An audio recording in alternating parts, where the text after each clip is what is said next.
Salut! Bine ați venit la Military Test. Astăzi vă prezint două macete.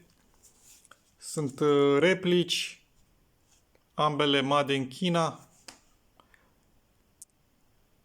Chiar dacă sunt replici, sunt de foarte bună calitate.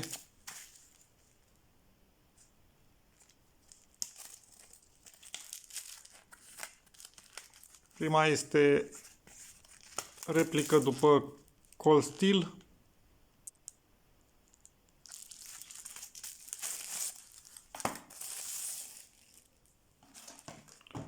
Reteacă din nylon.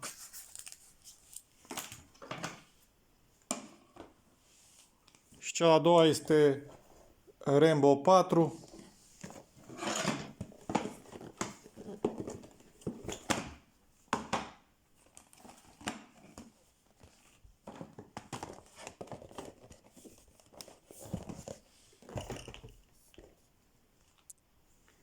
Are teacă din piele ecologică.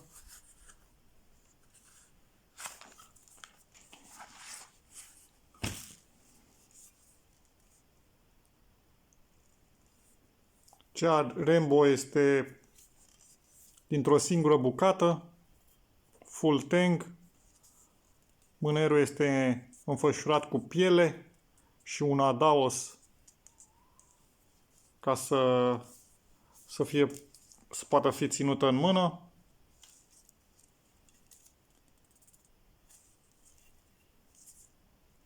Inel pentru șnur.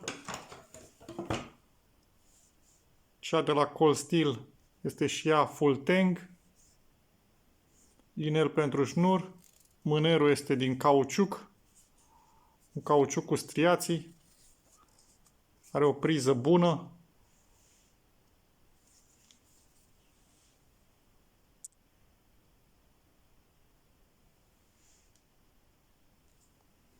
Ambele, cum am spus, sunt foarte robuste, groase,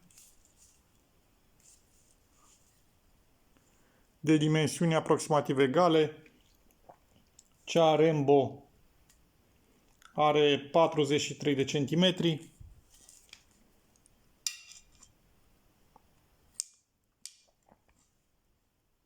Cea de la Cold Steel are 40 de centimetri lungime.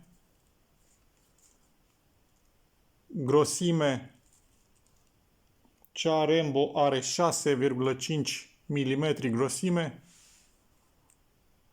iar Cold Steel are 5,5 mm grosime.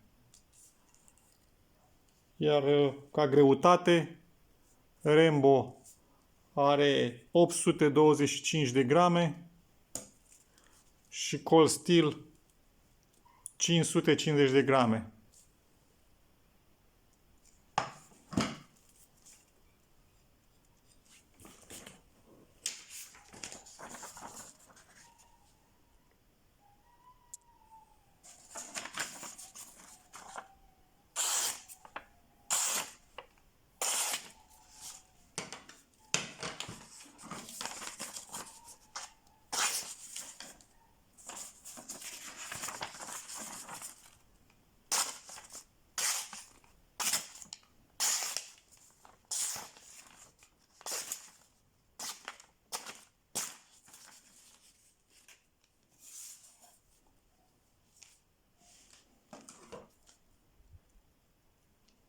Nu uitați să vă abonați la canalul de YouTube, subscribe